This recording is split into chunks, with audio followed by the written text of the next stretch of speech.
You know what nobody talks about? The moment an avoidant realizes they can't rattle you anymore. Not the breakup, not the silent treatment, not the slow fade.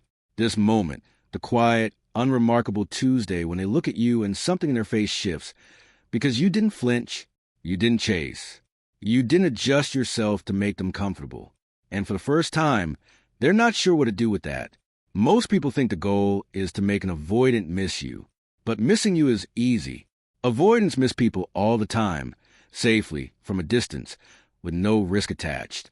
What actually unsettles them? What actually breaks through that wall of composure and manufactured indifference? Your self-respect being stronger than their ego. Stay with me, because what happens inside them when they realize that is something most people never get to see. And by the end of this video, you will. Avoidants can't believe your self-respect outlasted their ego. You stopped shrinking.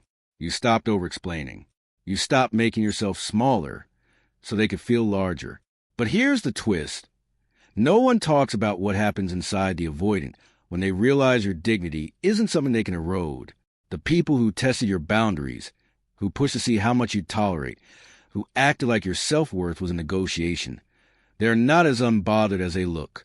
In fact, when you stop performing for their approval and start genuinely choosing yourself, they enter a quiet crisis they never anticipated.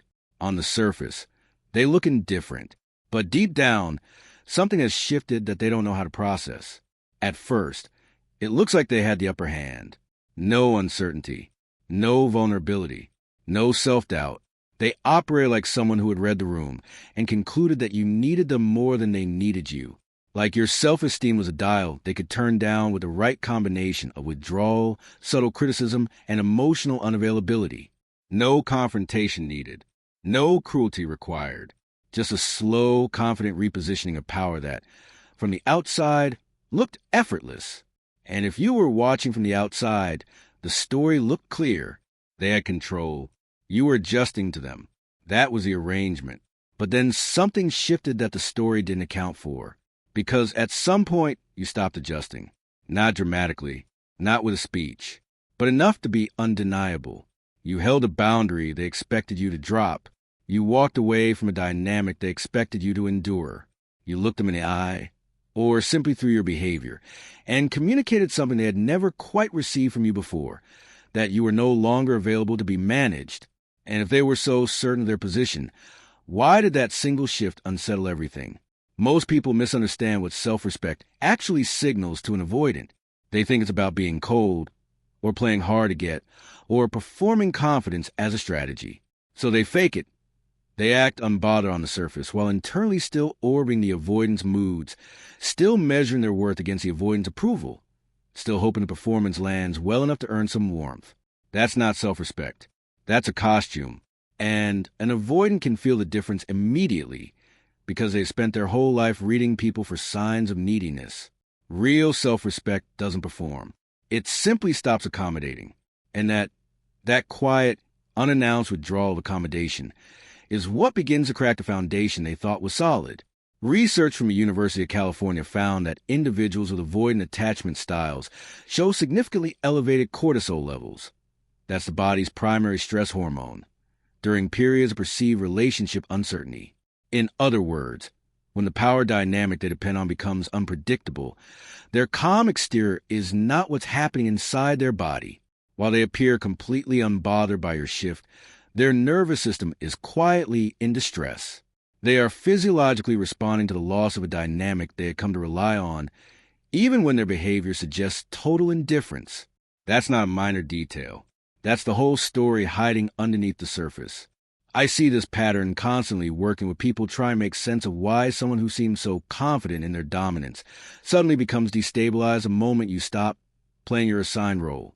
People coming convinced that their avoidant partner felt nothing when they finally stood their ground, that the avoidant simply recalibrated and moved on, unfazed.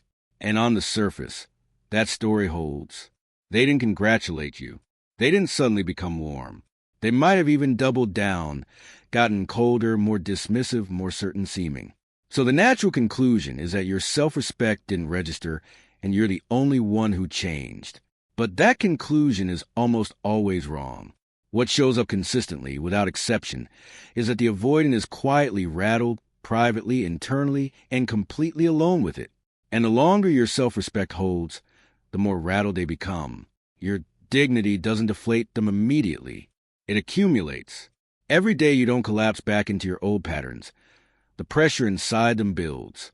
By the end of this, you'll understand exactly what is happening inside them when they realize your self-worth isn't something they can manage, why their silence or coldness is not the same as indifference, and why the dynamic they operate with such confidence is now sitting uncomfortably inside them like something they can't resolve. This isn't about giving you a playbook to win their admiration.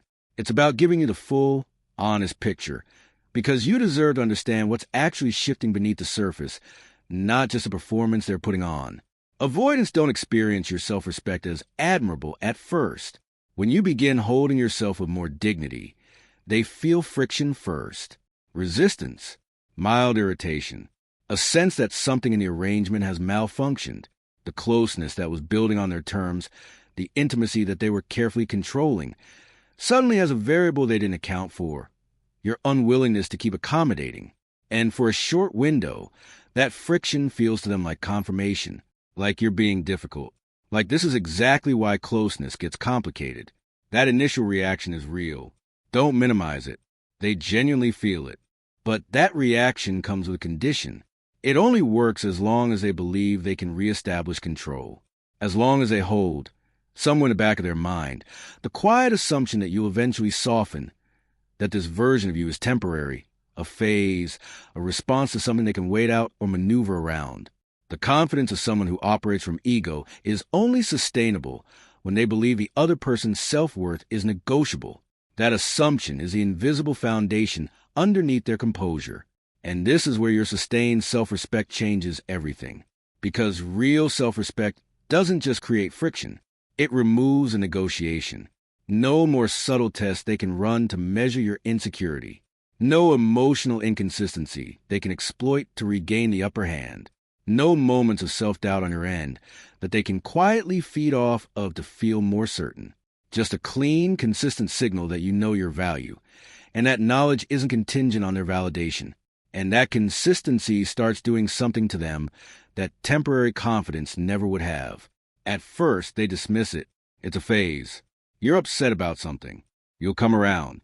They tell themselves this is exactly the kind of overcorrection people do when they read too many self-help posts, and it won't last. Then they rationalize it. Maybe you just need space. Maybe this is just you processing something. Maybe the shift isn't as significant as it feels, and things will normalize on their own. They stack the explanations neatly in weight, but then something starts to break. Not dramatically, not visibly, but in the small, quiet moments when the rationalizations run out and you're still standing the same way, unchanged and unshaken. The cracks begin to show. For the first time, they're forced to face a reality they have been avoiding from the very beginning. Their ego isn't the ceiling of your worth, not because you announced it, not because you argued them into it, but because you simply stopped acting like it was. You didn't negotiate with their sense of superiority. You didn't audition for their approval. You treated your own value like it was self-evident. And that is the one response they did not have a script for. And that's what they didn't expect. They expected temporary confidence, not a permanent shift. They expected a performance, not a genuine reorientation. There's a difference between someone who is acting self-assured because they're hoping it will land, and someone who is self-assured because they've genuinely stopped needing approval from this particular source. They expected the first.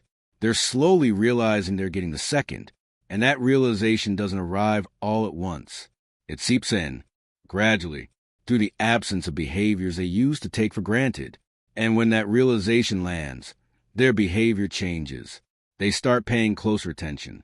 Not obviously, not directly, but consistently. They notice when you don't seek their validation. They register your absence from dynamics you used to participate in. They find small ways to re-enter your orbit. A sudden increase in warmth, an unexpected compliment, an interaction that's just ambiguous enough to be deniable. They test a connection without fully admitting to themselves that that's what they're doing. These are not the actions of someone secure. These are the actions of someone quietly recalibrating, because the foundation shifted, and they don't yet know how to reposition. Not because they suddenly became humble, not because something in them fundamentally transformed overnight, but because they lost something they thought they controlled. Access to your insecurity, the ability to know that your self-worth was, at least partially, in their hands. That access was a form of emotional regulation for them, even when they weren't actively using it. Even while performing indifference, they knew your need for their approval was quietly there. Now it isn't, and that loss is hitting them in a way that your previous attempts to earn their warmth never quite did. Every single day that you continue choosing yourself, the discomfort inside them compounds. They don't get a hold on to the quiet confidence that you'll eventually fold. They don't get to keep the background certainty that your self-worth was something they could influence. You stop performing for their ego completely and without announcing it. And that single fact is doing more internal disruption to their certainty than any argument or confrontation ever could. They start noticing things they told themselves didn't matter. The way you used to adjust for them and no longer do. The times you absorbed their coldness without retaliating, not because you were weak, but because you were trying.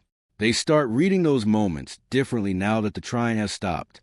And the story they told themselves, that you needed them, that your confidence was conditional, that they held the power, starts developing cracks. Not loudly, not dramatically, just quietly in the background, while they're in the middle of something completely ordinary. That's when it hits them. And they have no one to process it with, because to admit it would be to admit that your self-respect exceeded what their ego could comfortably absorb. They can't say that out loud, so they carry it, alone. And alone is exactly where your self-respect places them, inside a dynamic that no longer works the way they designed it, with no reset available that doesn't require them to do the one thing that terrifies them most, acknowledge that they underestimated you. And that's the part no one talks about. Avoidants don't struggle when they feel superior. They struggle when they realize that superiority was never real, because the person they were measuring themselves against stopped participating in the comparison. Feeling above someone only works when that person is below. The moment you step out of the hierarchy entirely, the whole structure collapses, and collapsing quietly, with no dramatic moment to point to, no clear villain, no obvious turning point. That is the most disorienting thing they could possibly experience. This is the part no one tells you about self-respect. It's not a strategy. It's a mirror. And for an avoidant who has spent years relying on other people's insecurity to feel stable, that mirror is the most uncomfortable thing you could have possibly held up. Not with anger, not with ultimatums, but simply by knowing your worth quietly and completely. That knowledge, more than any argument or confrontation ever could, dismantles the ego structure they built around your self-doubt. And without that structure, it turns out, they are far less settled than they ever let on. If this hits something real for you, if you recognize yourself somewhere in this video, I want you to do one thing before you scroll away. Not follow me, not share this. Just sit with one honest question. Where have you been shrinking to keep someone comfortable who never once shrank for you? Because that's where this starts. Not with them, with you. If you're ready to go deeper on this, understanding your own attachment patterns, rebuilding your self-worth from the inside out, and stopping the cycle before it starts again, subscribe. Because that's exactly what this channel is built for. Not to help you win someone back, but to help you understand yourself so clearly that you stop needing to. And if this video gave you something, a word for something you've been feeling, a framework you didn't have before, drop in the comments. Tell me what landed. I read every single one. And more importantly, your words might be exactly what someone else scrolling for the comments needs to hear today. You already know your worth. This video just reminded you